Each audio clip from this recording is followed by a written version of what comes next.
नमस्कार। ये जो दो तस्वीर आप देख रहे हैं इसके बारे में आज हम जो डिकोड करने वाला है। इसके बाद एक सियासी गलियारे में और बिहार के अंदर एक बड़ा चर्चा का विषय बना हुआ है कि क्या बिहार में शराबबंदी हटा देनी चाहिए। इसके पीछे का कारण है और इसके पीछे का कारण ये तस्वीर भी है और कुछ और मसले हैं जो चर्चा का विषय बना हुआ है कि बिहार में अगर ऐसा ही है तो फिर शराबबंदी हटा देनी चाहिए। अब सत्ता में जो बैठे लोग हैं, जो सत्ता में शामिल हैं, सरकार में शामिल हैं, वो लोग भी सवाल खड़े कर रहे हैं और विपक्ष वाले तो करते ही हैं, चाहे आज सत्ता में है या आज विपक्ष में है, वो तो करते ही हैं। लेकिन सबसे मेन मुद्दा ये है और ये पब्लिक का भी ओपिनियन चाहिए कि बिहार में क्या शराबबंदी एक बार फिर से हटा देनी चाहिए और इसके पीछे का जो कारण है इसको भी समझना जरूरी है। सबसे पहले ये जो तस्वीर आप देख रहे हैं ये मामला दरभंगा थाना सदर का है और फकीरचक गांव लखीसराय और ये 5 डांसर, दो मामले हैं इसमें। दरभंगा से ये 2 युवकों की शराब के पार्टी के दौरान हत्या का मामला है और लखीसराय से 5 डांसर जो कि नशे के हालत में पकड़ी गई है, ये अलग मामला है। लेकिन हम आपको एक साथ सब कुछ डिकोड करेंगे, इसको समझिए। बिहार में सियासी गलियारे में एक चर्चा का विषय बना हुआ है। बिहार में बहुत सारी योजना जो अब फ्री कर दिया गया है और कुछ योजनाओं की सख्ती से, एकदम सख्ती के साथ चेकिंग, सघन चेकिंग अभियान चल रहा है। मतलब अब बिहार सरकार को पीएम किसान सम्मान निधि के तहत 3,000 हर किस्त के रूप में देना है, 1,000 अपने तरफ से, और कई बिजली फ्री और कई योजनाएं हैं जिसके लिए सरकार के पास खजाना कम पड़ रहा है। तो ऐसे में ये जो बिहार में ड्रग्स का पांव फैल रहा है, बिहार में शराब का अवैध कारोबार हो रहा है, इन सबको खत्म करने के लिए क्या बिहार सरकार को शराबबंदी हटा देनी चाहिए? ये वो मामला है जो तुल पकड़ता हुआ दिख रहा है इस समय बिहार के अंदर। और बिहार के अंदर तुल इसलिए पकड़ रहा है क्योंकि पिछले कुछ दिनों से जो तस्वीरें सामने आई है, ये और एक बड़ा प्रश्न खड़ा करता है बिहार सरकार के ऊपर कि आखिर ये ड्रामा किस लिए चल रहा है, क्यों कर रही है ड्रामा। 9 साल पार कर गया, 10वां साल पहुंचने वाला है और फिर भी आप एक्सपेरिमेंट पे एक्सपेरिमेंट करे जा रहे हैं। क्या जनता को बेवकूफ समझते हैं? कहां शराबबंद है? पता यह लगा कि जो पड़ोसी राज्य हैं उन तमाम राज्यों में, खासकर बॉर्डर इलाकों में, वो तमाम होटल हाउसफुल था, कहीं जगह नहीं था।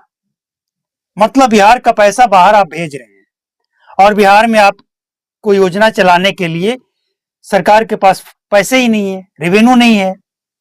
और एक और खेल चल रहा है बिहार के अंदर। जो पड़ोसी राज्य है ना, सबको अच्छी तरह से पता लग गया है कि बिहार में शराब इतना खपता है, बिकता है, इतना डिमांड है और कौन सा डिमांड है ये भी पता है। तो पड़ोसी राज्य का जो बॉर्डर इलाका है, बिल्कुल सटा हुआ इलाका, पहले लाखों करोड़ों का शराब बिहार में आता था और अब क्या हो रहा है, पुलिस ये सच है कि पुलिस इस समय पूरी तरह से एक्टिव है।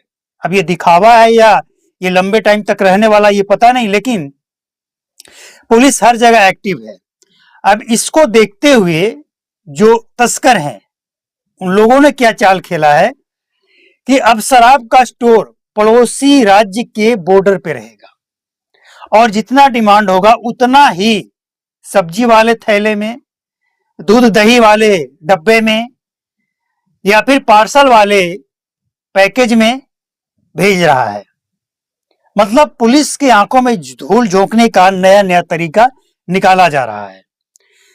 पुलिस का जो प्लान होता है, तस्कर तक पहुंच जाता है और उससे पहले ही तस्कर अलर्ट होकर वो अपना प्लान बदल के बिहार में शराब की तस्करी किया जा रहा है।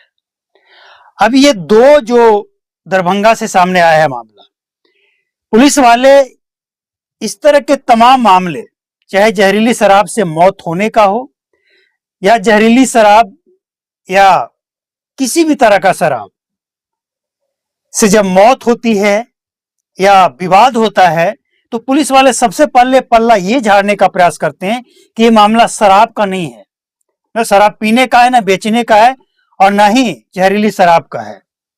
ये पल्ला झाड़ने में सबसे पहले ये अपना ट्रिक लगा देते हैं। लेकिन जो सच है उसे कैसे मिटाएंगे? अगर ये हत्या दरभंगा के सदर और ये सदर कबीर चक गांव की है और नाम इनका है मन्ना महतो और बादल मंडल, अगर ये सच है तो सबसे पहले तो सवाल ये खड़ा होता है ना कि आखिर शराब बिक ही क्यों रहा है? शराब तो बंद है, आप इसी पे ड्यूटी कर रहे हैं पिछले 10 सालों से। पुलिस वाले कानून व्यवस्था को सुधारने के बजाय शराब बेचने पे ही ज्यादा और बिचवाने पे ज्यादा, कमीशन लेने पे ज्यादा ध्यान है इनका।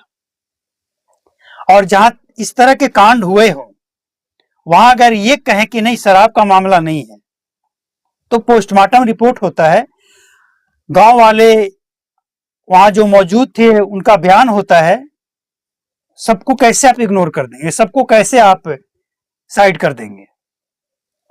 भाई पुलिस जो कहे उसको हम मान लें, लेकिन गांव वाले जो कह रहे हैं उसको इग्नोर कर दें। तो सबसे पहले तो सवाल पुलिस वाले के ऊपर ही उठता है कि आखिर शराब बिक ही क्यों रहा था? आपकी ड्यूटी तो उसी में है ना, सबसे ज्यादा टाइमिंग आप वहीं दे रहे हैं। कानून व्यवस्था चौपट होता है तो हो, शराब ना बिकना चाहिए और न कोई पीना चाहिए, लेकिन कमीशन मिलना चाहिए। ये जो खेल खेला जा रहा है बिहार में, इसकी जिम्मेवारी कौन लेगा? तो ये जो मामला है ना, लखीसराय से बंगाल से 5 डांसर को बुलाया गया था और डांसर के साथ जो था वो पुलिस में जाकर कंप्लेन करता है कि डांसर के साथ जबरदस्ती किया जा रहा है। अब पुलिस जब वहां पे रेड करने जाती है, पकड़ने जाती है, तो पुलिस वाले क्या देखते हैं कि जो डांसर है वो खुद नशे की हालत में है। लो, अब डांसर खुद जेल चली गई। अब यहां भी सवाल उठता है कि लखीसराय में क्या शराब चालू है? दरभंगा में शराब चालू है? लखीसराय और दरभंगा में अगर शराब चालू है तो फिर पुलिस वाले क्या कर रहे हैं? पूरे बिहार में कहा जा रहा है कि शराब बंद है, शराबबंदी के लिए कठोर कानून बनाए गए हैं, पुलिस को ज्यादा ताकत दी गई है, तो फिर ये दरभंगा और लखीसराय में शराब बिकता कैसे है? शराब पीकर मर्डर हो रहा है, शराब पीकर डांसर पकड़ी जा रही है और पुलिस से सवाल नहीं पूछा जाना चाहिए। क्यों? सवाल किससे पूछा जाना चाहिए? जनता से, कि आप बिहार में शराब बंद है तो आप शराब पी क्यों रहे हैं, और ये पूछकर उसे जेल भेज देना चाहिए। लेकिन पुलिस वाले से ये नहीं पूछना चाहिए कि बिहार में शराब बंद है, आपकी ड्यूटी उसी में लगा हुआ है, फिर भी शराब कैसे बिक रहा है? ये सवाल कौन पूछेगा पुलिस से? सम्राट चौधरी से उम्मीद तो यही है कि वो बिहार को सुधारेंगे, लेकिन जब तक ये कठोर सवाल पुलिस वाले से नहीं पूछा जाएगा तब तक पुलिस वाले के अंदर ये खौफ कैसे पैदा होगा कि कमीशन नहीं लेना है, शराब नहीं बेचने देना है, नहीं पीने देना है, नहीं बनाने देना है। कमीशन ही नहीं लेना है तो सब खत्म हो जाएगा, लेकिन यहां तो सारा खेल कमीशन का है। तो ये सवाल पूछेगा कौन? कौन पूछेगा? आप बताइए। पत्रकार पूछेगा या सरकार? कौन?